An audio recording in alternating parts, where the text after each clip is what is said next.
welcome to FPRI's event on the U.S.-Africa Leaders Summit 1 year after. We want to thank our audience for joining us today, and like to give a brief introduction of the event. But before we go into that, a reminder, please, during the panel discussion, if you have questions for the panel, please put them in the Q&A box, which is at the bottom of your screen, so that we don't miss them. We want to thank all of you who support these programs, and would like to remind you that while these programs are free to you, they're not free to us. So for FPRI and for the Africa program are much appreciated. For our panel today is a group of noted experts on Africa affairs and U.S. policy on Africa. And we're going to be talking about the U.S.-Africa Leaders Summit, which was held just over a year ago in Washington with several leaders and senior officials from African government interacting with the current administration on reviving or rejuvenating the Africa-U.S. relationship and giving more agency to Africa in the process of carrying out our relationships with the countries on the African continent. Today we will be looking at what's come out of that summit, what progress has been made and what progress is yet to be made. We'll talk to you for about 2 minutes as introduction, then we'll have a little discussion, and then we'll go into audience Q&A. And so in no particular order, I would like to start with our first panelist, Mr. Joshua Meservey. I'm not going to give you their bios. Those were in and came out, and ask if he would make a few comments, and then followed by Mr. Horace Campbell, and then Professor Krista Johnson from Howard University, and one of our senior fellows, Michael Walsh. Mr. Meservey. Yeah, thank you, Ambassador. I really appreciate you having me on, and thank you to FPRI for the opportunity as well. So just very briefly in the 2 minutes here, I'll say, having the Africa Leaders Summit, that alone was a win, I think. It's something that a lot of people who are involved in the Africa policy space want to see become more routine, and I hope this was the second one. I hope that it does become more routine. So just having it was, I would say, something positive for U.S. Africa policy. The administration has been good, certainly compared to previous administrations, on sending senior officials to the continent. I think I haven't compared the numbers exactly, but I'm sure it's at a higher clip this previous year than probably any other administration has done. And there's some other promising potentially promising programs coming out, like digital transformation with Africa, which hopefully we can talk about a little bit later. But I'm less enthusiastic about some other elements of ALS and the implementation of it, and the broader Africa policy or strategy of the administration.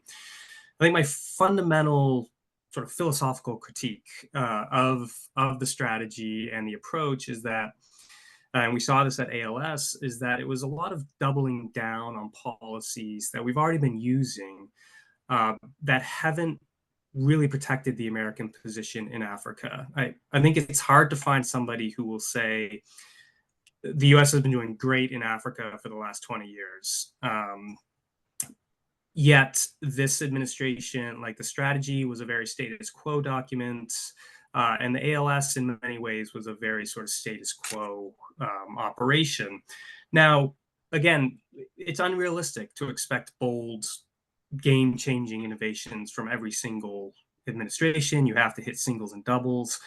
But I would like to see, rather than just simply doubling down on these things that have proven to be insufficient, I'd like to see more proposed reforms or refinements to the existing programs, if they're going to continue and if there's going to be a justification for them. I referenced DTA. Maybe that's part of of an innovative new approach. I think it is promising, but it's very nascent, obviously. And some of the projects that they're launching under it already make me a little bit skeptical that it will have as much impact as it could. I saw something about digital inclusivity for women, I think in Togo. The humanitarian in me applauds that. I'm a returned Peace Corps volunteer, but I wonder about the strategic rationale for programs like that. And that's not the only example. This is a broader problem I think we have where our US national interests in Africa are not as specifically and clearly defined as they need to be. They're so broadly defined that things like democracy or economic development, et cetera, that we can justify almost any program because these are such broad national interests as defined. And then just very quickly, I'm already over my 2 minutes, I'm sure. My final point, to me, one of the fundamental problems that we've had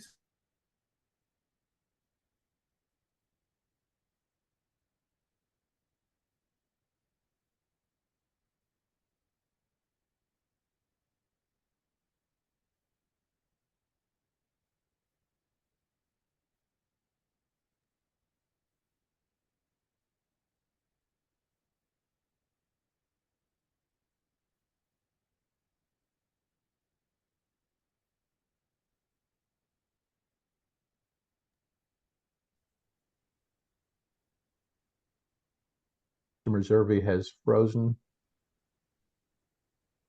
Professor Campbell, can you hear me clearly? I can. Can you hear me clearly? Yes. Yeah, it looks like we lost Mr. Meservey. So why don't you go ahead and give us your 2-minute presentation? Maybe we can get him back. Thank you so much. And it is important that the FPRI lives up to its name and be at the cutting edge of research on foreign policy issues. And to do this, one has to get beyond intellectual shallowness. And intellectual shallowness, in this case, is very much there in the way in which the summit was organized. The summit was organized around the policy of the United States in sub-Saharan Africa. And yet there was a contradiction between the policy document of the United States on sub-Saharan Africa and the fact that all members of the African Union were invited except for 4 countries. We have just come out of a year that has diminished humanity in so many ways. And our research for both citizens of the United States and citizens of Africa must rise above diminishing humanity.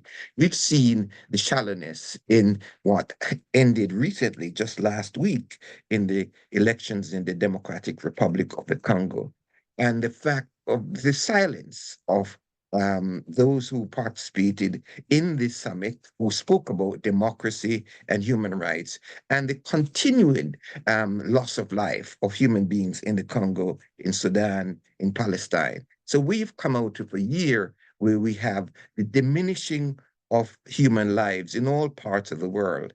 And therefore, the reflection of what was said in the summit comes down to the continuation of the policies of the United States in using Africans as pawns. And we've seen this in a number of outcomes in the summit, most definitely in things like the Artemis Accord. The Artemis Accord and the signing of the agreement for space between the Rwandese and the Nigerians. I invited the African Space Leadership Institute to be part of this discussion this morning. I hope they're on and ask questions, because there are areas that we could move in a new direction to support African universities that are trying to develop educational programs in areas relating to the STA, the Square Kilometer Array. So the areas such as the Minerals Protection Agreement, the Artemis Accord, the trade agreement reflect kind of shallowness that research institutions must go beyond, because, as the first speaker said, we're repeating I wouldn't call it mistakes.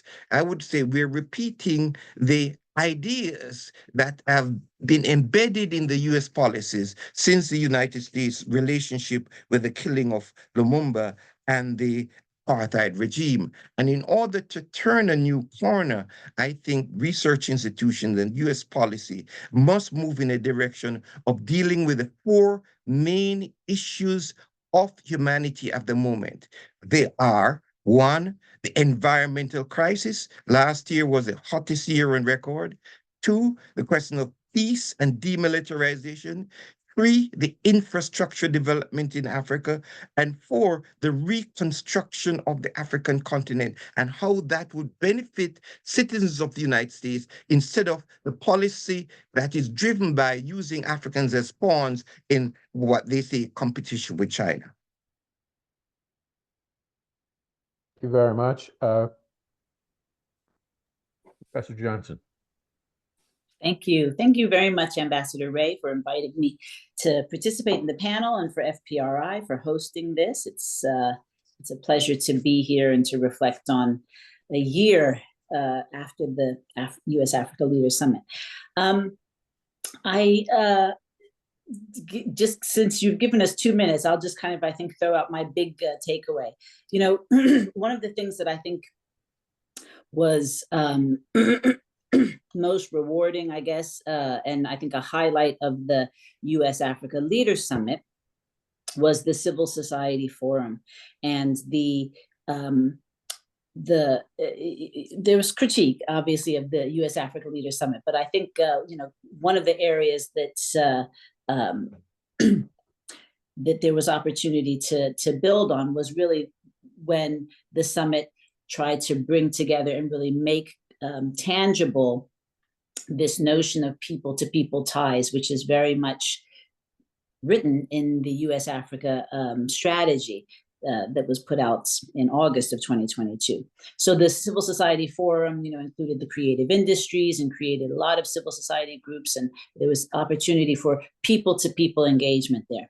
What's really striking to me about this kind of reflection of 1 year on, and especially the fact sheets and the deal book and all of the materials, I haven't seen the presentation that Michael was referencing, but I'm imagining they're giving us all the numbers like the fact sheet does in terms of how many deals were made, you know, what monies were being invested in infrastructure and digital transformation, all of these other things. But I think what's gotten really lost in a lot of this is the people-to-people ties. So, and that I think manifests itself in a number of ways. As I said, the fact sheets really emphasize the $14.2 billion in two-way trade and investment deals that have been made, 547 deals. So all these numbers sound great and all the rest of this, but I would tend to agree with that, with Professor Campbell, that we've, from the picture that's being constructed now is we are clearly opening up Africa and African markets to U.S. and, you know, kind of global, not just exploitation, but, you know, kind of advancement.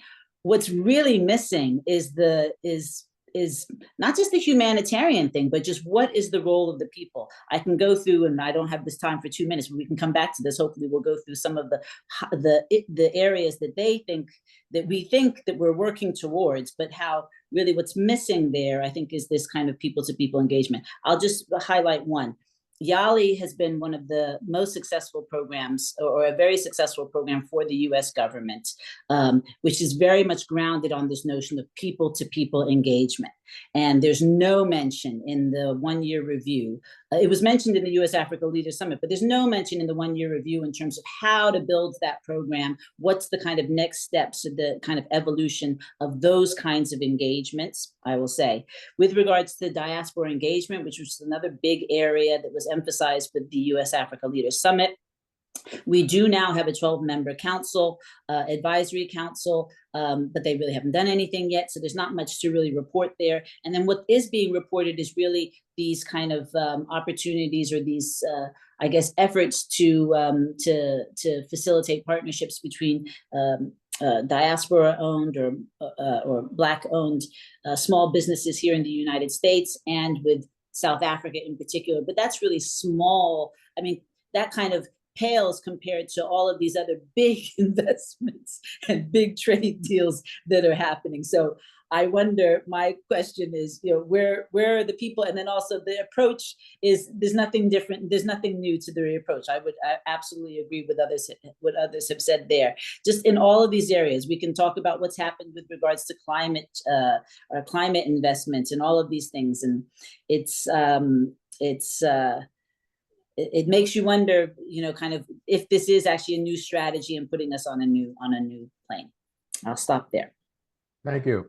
And finally, Michael Walsh. You're on, Michael. Thank you, Ambassador. So I'm going to focus on one of the pillars that was talked about in the U.S. strategy towards sub-Saharan Africa, which is delivering democratic and security dividends. So when we think about 1 year from the summit, we had to put it in the context of the national security strategy, of the U.S. strategy towards sub-Saharan Africa, and all of the other strategies that the White House has put out since the inauguration.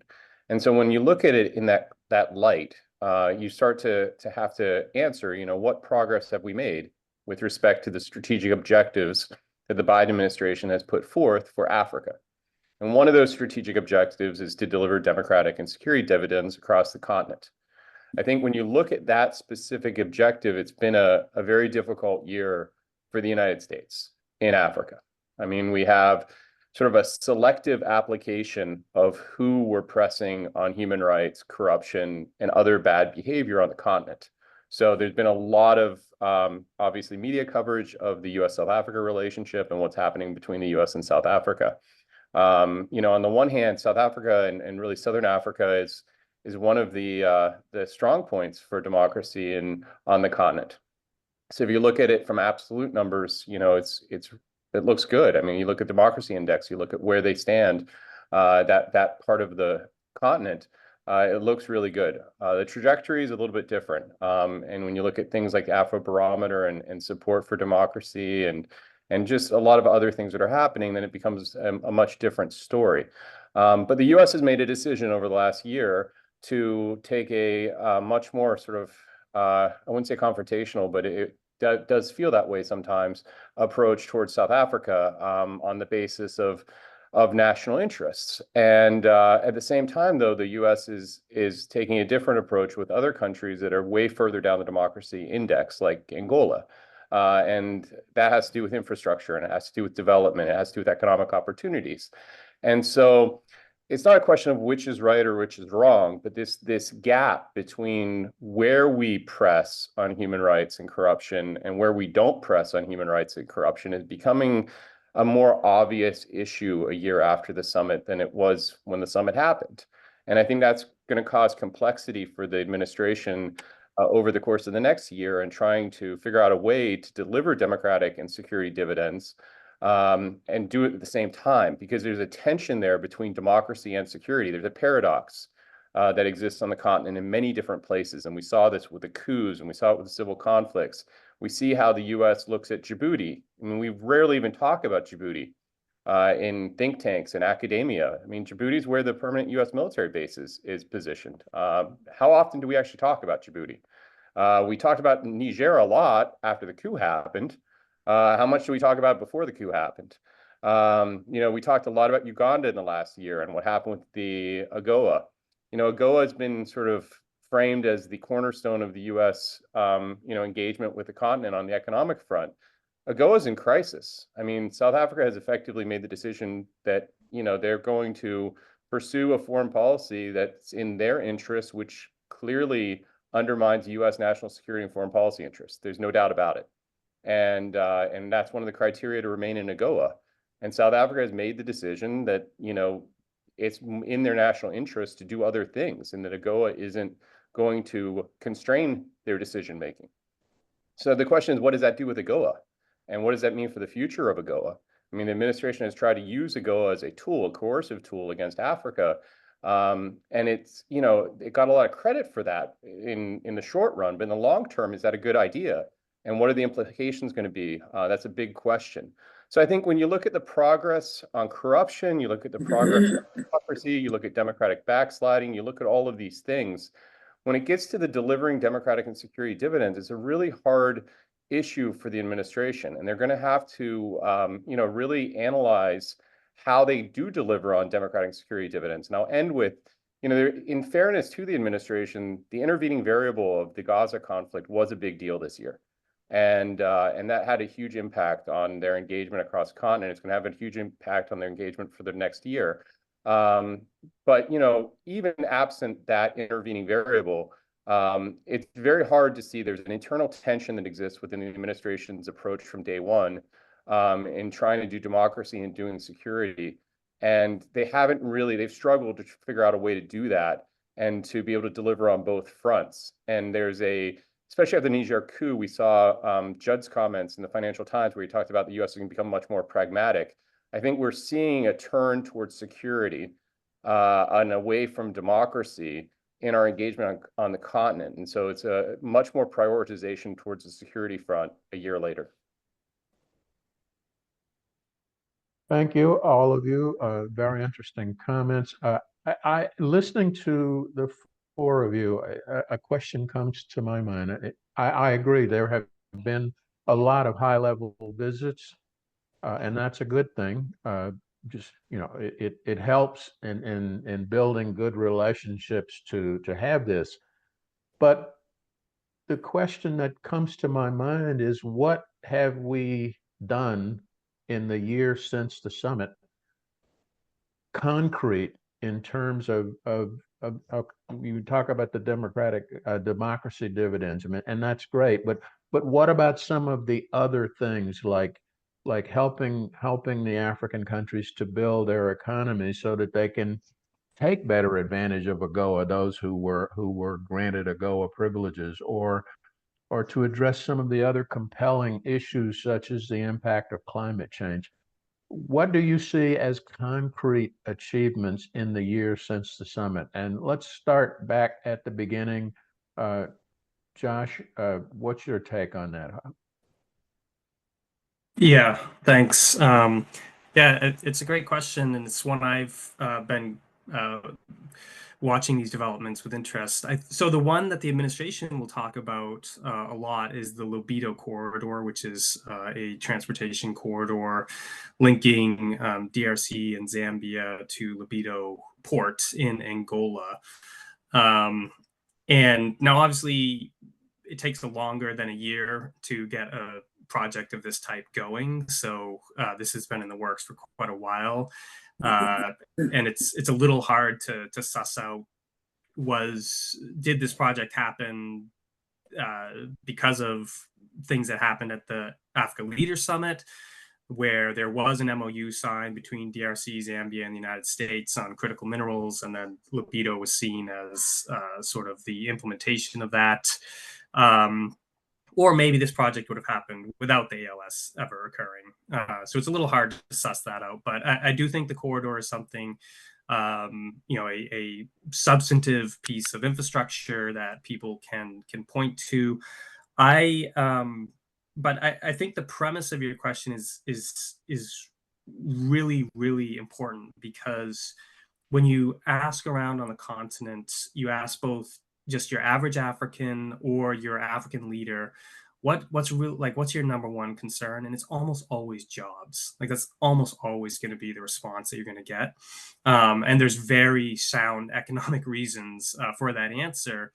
And so to me, the just ruthless focus of American foreign policy towards Africa should be, how do we incentivize and facilitate the American private sector getting more involved on the continent, investing, creating jobs? And then how do you help African countries create the regulatory environments and all the other necessary elements to attract that type of investment?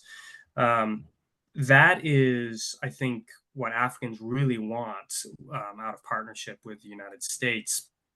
And the administration, including at the ALS, has tried to talk about the private sector. It is creating some mechanisms for facilitating U.S. private sector involvement on the continent, but it still feels like a little bit ancillary to the main efforts, which is humanitarian development or security cooperation and assistance. And I just think there needs to be a mindset shift around this. And then there needs to be some budgetary, decisions made where more resources and more focus and more energy needs to be put on more on this private sector part of the equation. Thank you. Anyone else care to add to that? Yes, I wanted to say that we should distinguish rhetoric from reality. At the summit, the White House pledged $55 billion for Africa to support economic health and security support. That was just blah, blah, because there is no monies that have come through Congress for anything to do with supporting Africa. What could be done concretely is what is being called for by the African Development Bank. $96 billion every year goes back to Africa from global Africans in North America to African continent. For the United States to work with international financial institutions to cut the constraints on those monies going into Africa and to cut capital flight from Africa would be very concrete steps in supporting reconstruction in Africa. It's not an absence of money, it's an absence of setting up the instruments to ensure that the monies stay in Africa. And I would like to restate the point made by Michael, that the coercion that was done towards South Africa, that we see in the legislation called Countering Malign Russian Activities in Africa, and the coercion that was displayed towards South Africa in the past year is not in the interest of the United States of America. And I would say to Joshua that I am one of those who've always supported what is called the Lobito Corridor. That is the old Benguela Railroad. But we cannot go forward in these kinds of infrastructural development without acknowledging the role of the United States in supporting Savimbi in destroying that railroad. I would just like to add on to the comments that both have made. I think when you look at the map of Africa that the Democracy Index data shows, there's not much green on that map. And so there is a need to preserve the green on the map. And, if those parts of Africa that are democracies are lost, that would be a huge consequence to U.S. national security and foreign policy interests in the world. But in order for that not to happen, to get back to what Josh had said, people need jobs, and that needs to be a huge part of all of this. And so there needs to be a commitment. And that gets back to the rhetoric comment that Professor Campbell had mentioned. When you look at the numbers of 55 billion, I mean, one of the things that administrations typically do at summits is they figure out a way to aggregate things that already exist as quickly as possible to make a really big number. And so they aggregated up to this $55 billion number, but a lot of that was already committed. And so, I think from my standpoint, there's a hierarchy of needs in this world. And security is part of that. And, you have to look at the security needs of individuals, not just countries. And across the continent, a lot of people don't have security, individual human level security. And jobs help give you security. Not having fighting helps give you security. And if you just measure it on the standpoint from if the unit of analysis is an average person on the continent, the question is, has their life actually improved in the last year?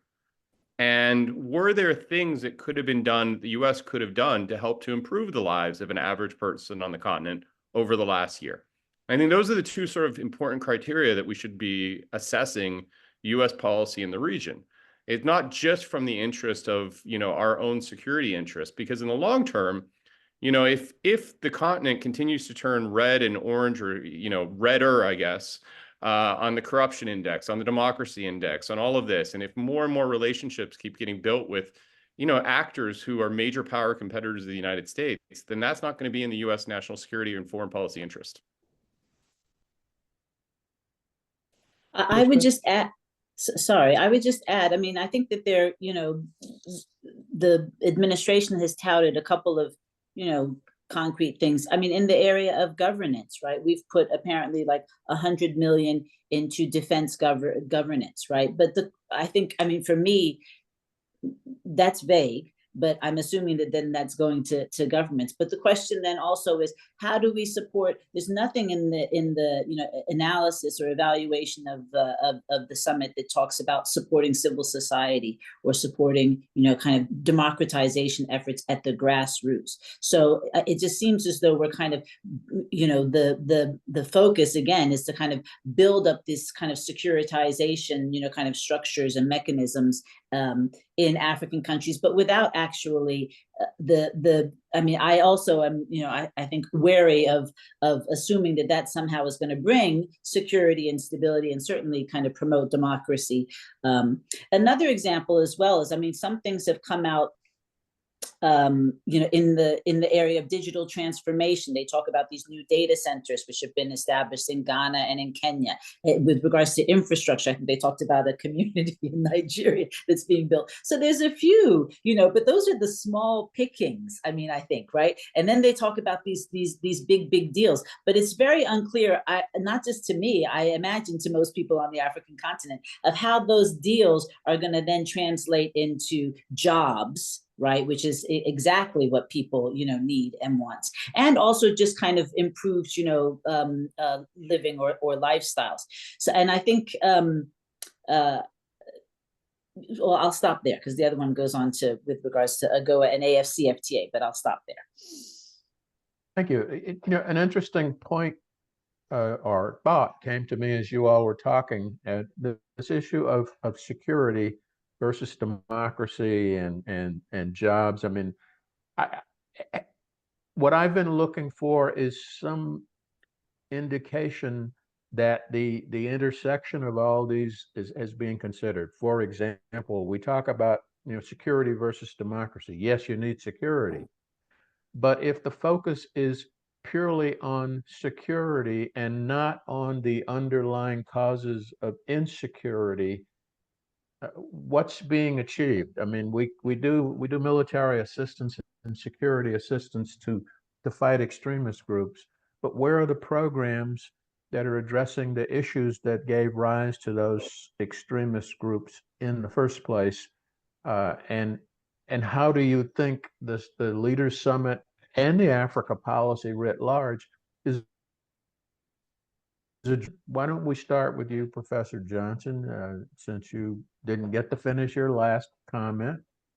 Well, I won't go on to AGOA. Let me maybe address that in the context of health, right? So, now, again, one of the areas or pillars that's the U.S. Africa Leaders Summit stressed was health and, investments in disease surveillance and, kind of infectious disease, prevention, those kinds of things. It's as though, well, we know, all of us probably know that PEPFAR is kind of in this tenuous and really situation where it's been this very successful program, but now they're trying to figure out what comes next for PEPFAR, and that's really problematic. And you can see that even in its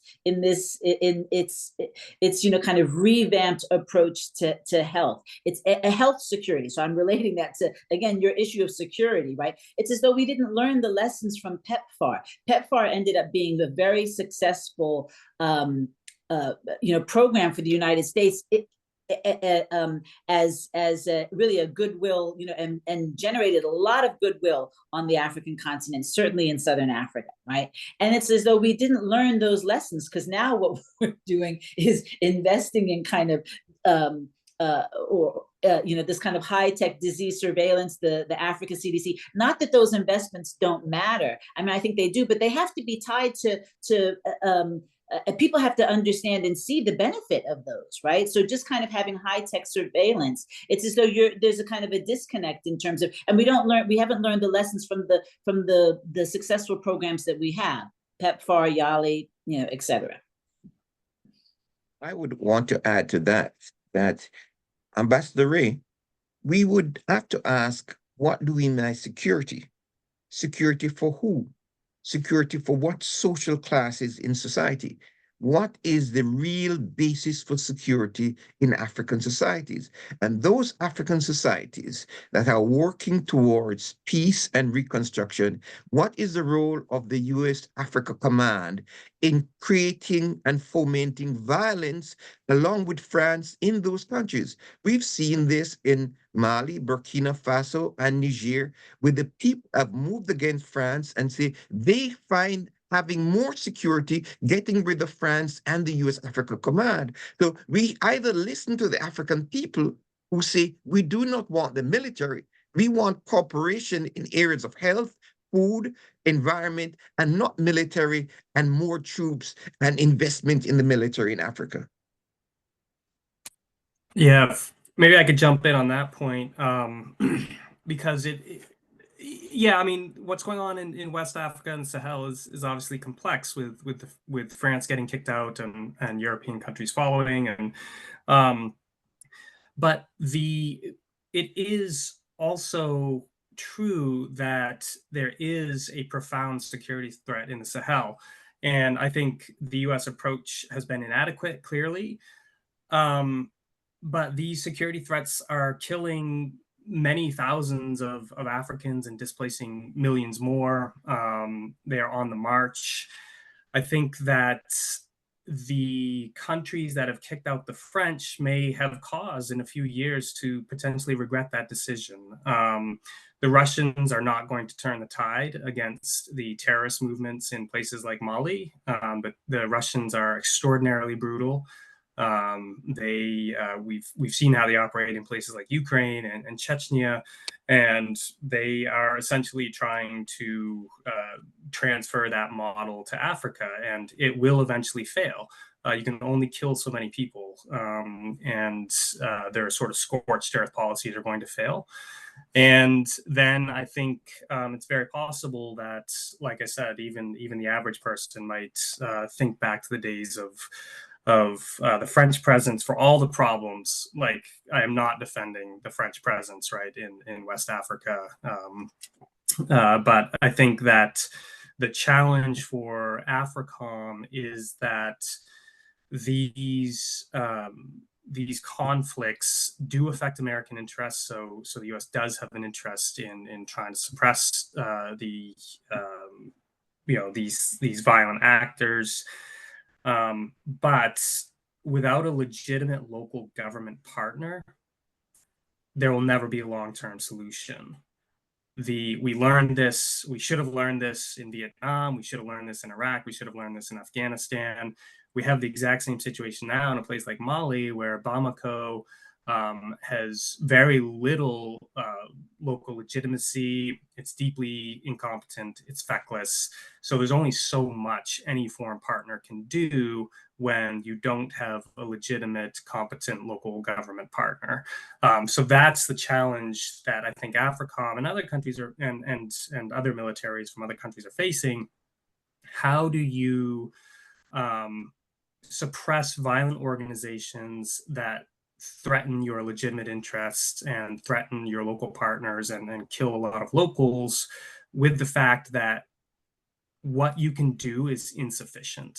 You are not the decisive actor. It has to be a local government leading a local movement that ultimately brings a long-term solution. So we have to figure out ways to better support those legitimate government, the growth of legitimate governance and the growth of legitimate local movements. Our ability to do that is really, really limited, and fundamentally it'll be up to the people of these countries to do it for themselves. I'll add that I think that, our own democracy comes into play in all these conversations too. I mean, we like to talk and point to what's going on the continent, but what goes on in Washington also matters. What happened with Menendez and what's happening with the foreign government lobbying in DC, African embassies are watching that, and they're taking lessons away from that. I mean, when you look at the top foreign government lobbying countries, I mean, China is at the top of the list. They spend a lot of money, but so do a lot of U.S. major non-NATO allies and NATO allies. And people see there's bang for the buck in doing that. And so, I think what the lesson learned for Africa is that you should play that game. You should be the one hiring lobbyists, and you should be the one paying for people to engage Congress. And I think that's what's going to happen. We're already seeing that lesson being taken back to capitals from the embassies here in DC. And I think another thing is, the separatist movements and the lobbying that's happening there. I mean, you look at what's happening with, the Azawad and Western Sahara and all of these other things that are happening, the lobbying that happens there, that matters as well. And, there's more space right now for government lobbying for separatist movements in DC because of the, 2 decades of US policy on the continent just not really paying dividends. And so you see more of these groups also engage, and there's, organizations that can help them engage. But that's a huge problem because that gets to the sovereignty of African countries. And so when you start having, African separatist movements, in the halls of Congress advocating for their cause, that's going to cause a bigger gap between the US and foreign governments where those territories are located.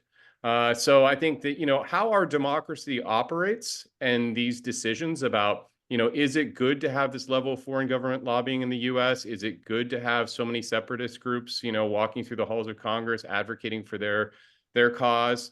All of these things, it matters. And we don't talk about it very much. And I think there isn't a right or wrong answer. It's a political question at the end of the day. So it comes down to your value system. But it's just something that's not even debated. And I think that it's something that needs to be discussed and thought about critically because it affects our foreign policy. Sorry, Michael. Sorry, Michael. I wonder if you misspoke when you said that Western Sahara was a separatist movement. Because well, no, I'm not saying from my perspective. I'm saying that some people, yes, it is a disputed territory. If we respect the African Union has Western Sahara as one of its members. And I think we need to be very clear that we are supporting the security of the people of Africa.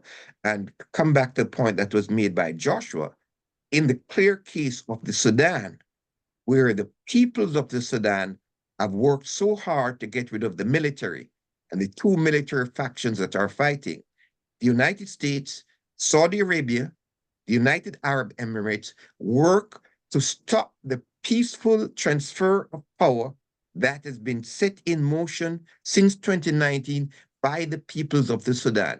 So if we want to talk about security in Africa, even in the Sahel, we have to deal with the malfeasance that is being carried out by countries such as the United Arab Emirates, Saudi Arabia, and their support for very bad elements in West Africa.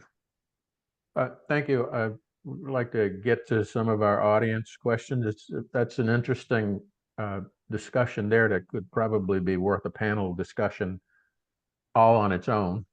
But let's go to some of the audience questions here. Here's the first one. I thank Professor Campbell for the invitation. The African Space Leadership Institute is here. Following up on your comment on the Artemis Accords, the question now is how we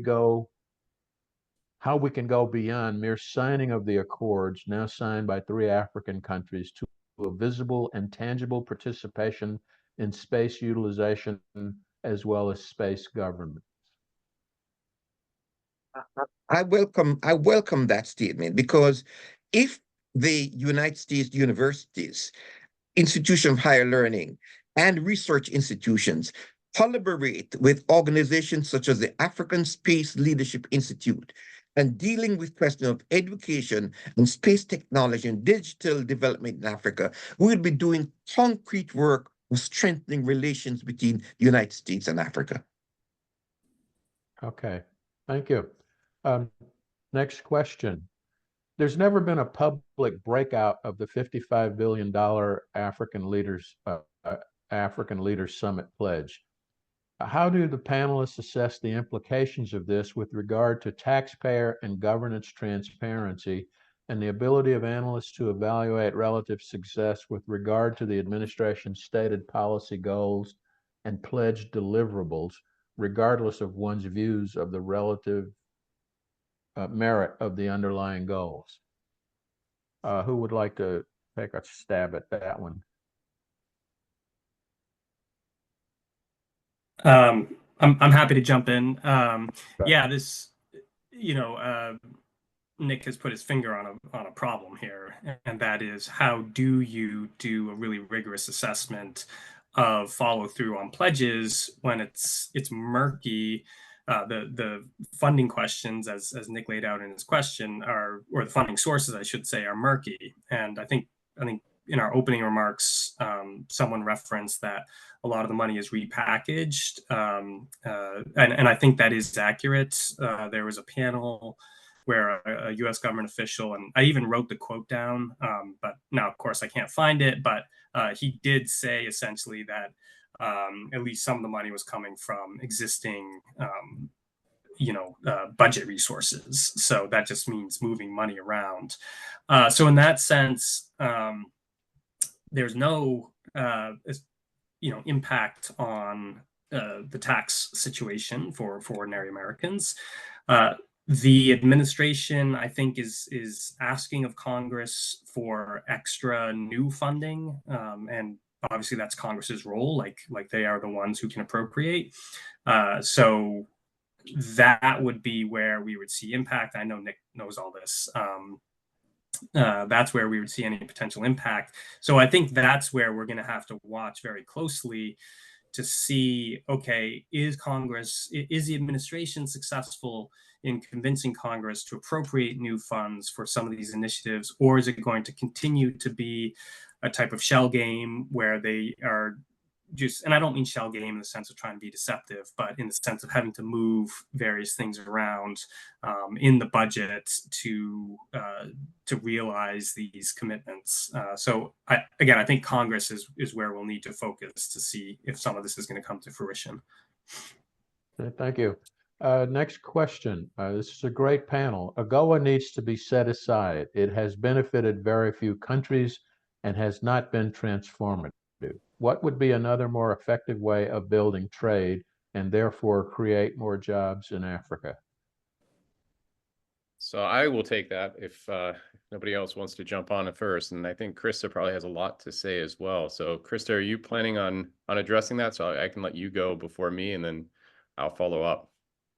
You can go first. Okay. I mean, So, I mean, AGOA is fascinating, right? I mean, AGOA is probably the most interesting thing ever. We say it's the cornerstone of U.S. engagement on the continent from an economic perspective. But yet, as whoever asked that question said, very few countries seem to be actively engaged on it at the level that one would hope.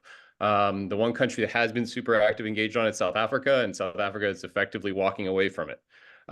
So AGOA is hollow at this point. I mean, it is a hollow instrument. It has consequences for individuals. I mean, there's people who are economically benefiting off of AGOA who it really has a measurable impact on their lives.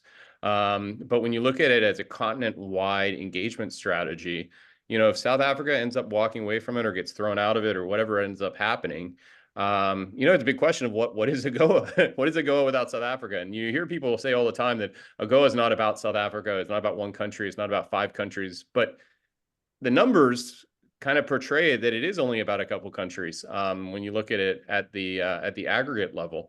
So there needs to be something else, and it might be AGOA 2.0. And so there's draft legislation currently. Coons has circulated legislation on this, and there's been a lot of discussion about how do you make it different.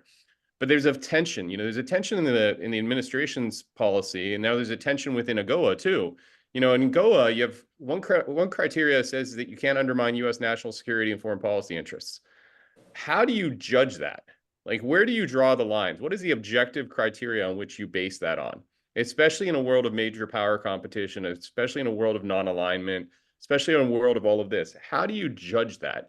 And should that be one of the criteria? So that's been a big debate. The most obvious candidate for a substitute would be bilateral trade pacts, like what's going on with Kenya. And there's been a lot of discussion that the U.S. should just proliferate those across the continent, and that should be the focus.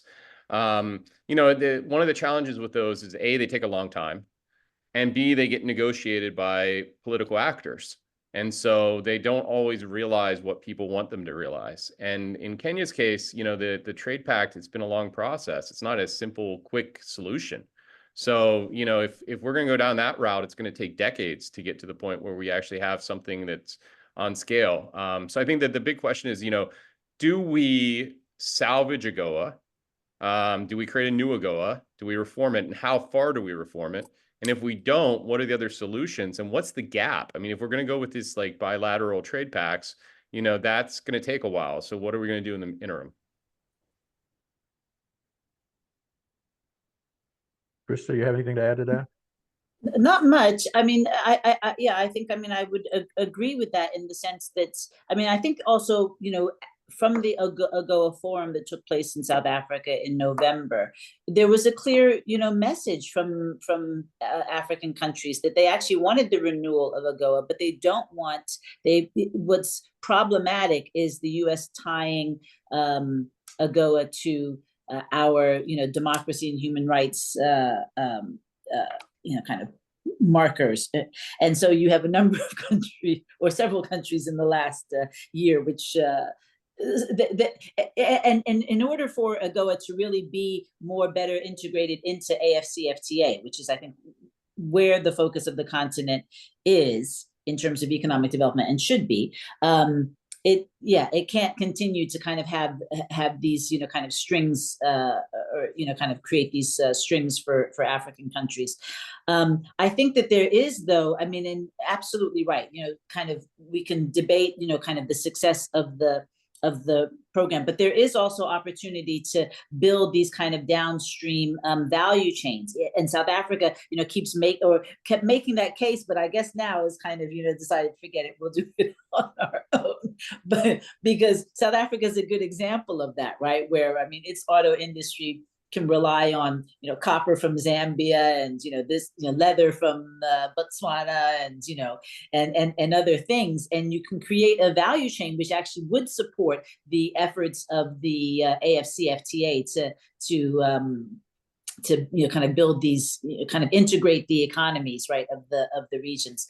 And SADC's probably better at that than others because they've had a trade union. That sounds like a trade union. You know what I mean? A union.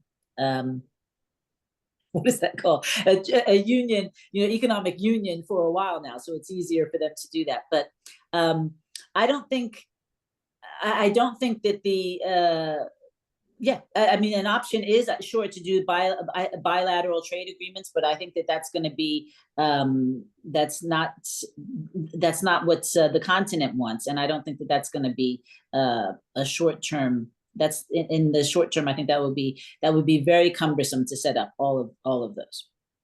And I just want to add one thing really quickly to what Professor Campbell could I said. make one point on this question?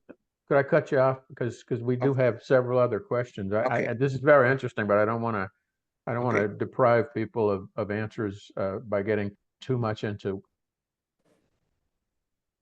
it that is worth taking up here.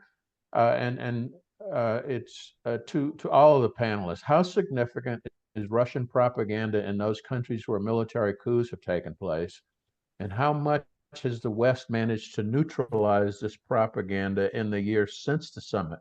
And then a question for Professor Campbell: what exactly should the U.S. do to prevent the obviously pro-Chinese and pro-Russian course of the leadership of the ANC and the South African military, who are conducting joint exercises with the aggressive country that started the war against Ukraine?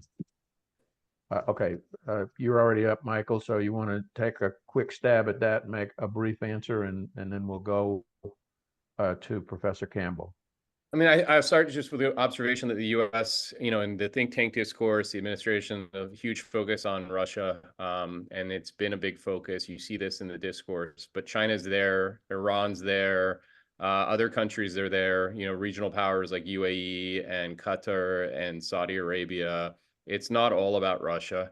So that's one thing that I think is really important for people to keep in mind. When it comes to Russia, though, Russia post, the Wagner crisis back in Russia has reasserted itself on the continent, but it's a different Wagner than it was before, and it's got a different leadership.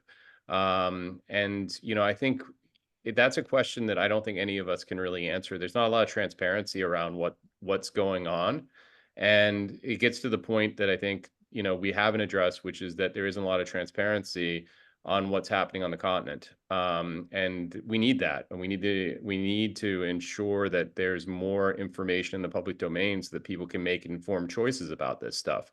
And in order to do that on things like misinformation, disinformation, that's coming from the intelligence community. It's coming from the defense community. It's coming from commercial companies like the Facebooks and the Microsofts of the world.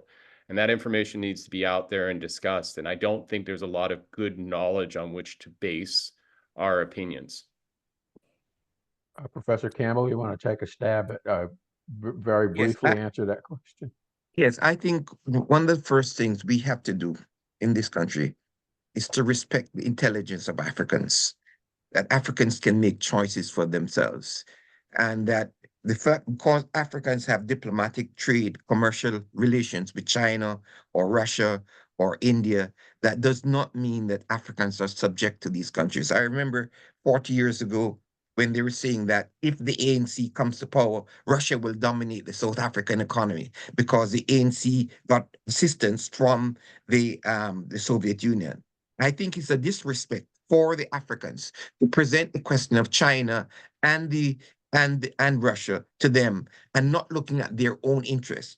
In the case of the Sudan, however, objectively, the United States is an ally of Russia, along with the United Arab Emirates, against the people of the Sudan. So I think we should need to look at those relations that the United States have with the United Arab Emirates and Saudi Arabia inside of Africa that undermine peace and the general well-being of people in Africa. Thank you. Krista? I don't have any comment on that one. Josh? Yeah, very briefly on the question of Russian propaganda, it's extraordinarily hard to measure its effectiveness. It certainly exists. We know that Wagner, for instance, runs online operations. It has a radio station in CAR.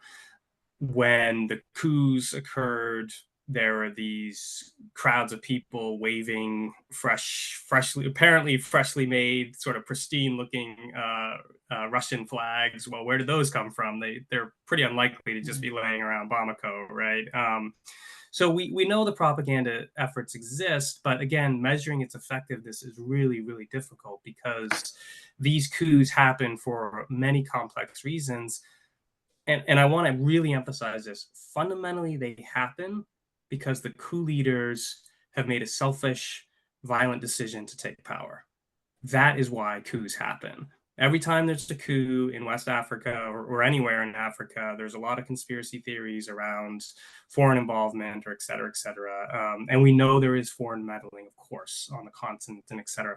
But the decisive actors are the people who decide to march into the presidential palace with their weapons drawn and take control. And I think that applies very much to Sudan. And I don't want to get off on a rabbit trail here, but it's been brought up several times. Like, Sudan is at war because Generals Hemeti and Burhan decided that they both needed to have ultimate power in that country, and they are willing to sacrifice however many Sudanese they feel is necessary. The Emiratis are playing a very negative role with pouring weapons through Chad into Sudan and supporting the RSF. The U.S. has made all sorts of mistakes in Sudan, but I don't consider it to be a fomenter of the violence in Sudan. I think it did not handle the relationship with the resistance committees, the very valiant resistance committees, and the other civilian movements well. The U.S. government is very bad at dealing with non-state actors. But I don't think it was trying to suppress those movements. In fact, I think it was trying to protect them in its own ham-handed way. But again, fundamentally, Sudan is about two men and the cabals around them who have decided that they will use violence and murder as many people as necessary to take power. Okay, thank you. We come to the end, and again, as usual, we are left with more questions unanswered than answered, and I apologize to our audience for that. And I thank all of you for your attendance and look forward to joining us again at another of these events. I want to thank FPRI for making this forum available, and remind you again that the recording of this panel discussion will be available within 24 to 48 hours on YouTube. You're encouraged to share it with your friends who were not able to be here. And again, I apologize that we're not able to get to all of the questions and all of the answers that I know some of our panelists are eager to put out. Thank you all for joining us, and we'll see you again the next time. Thank you very much. Thank you.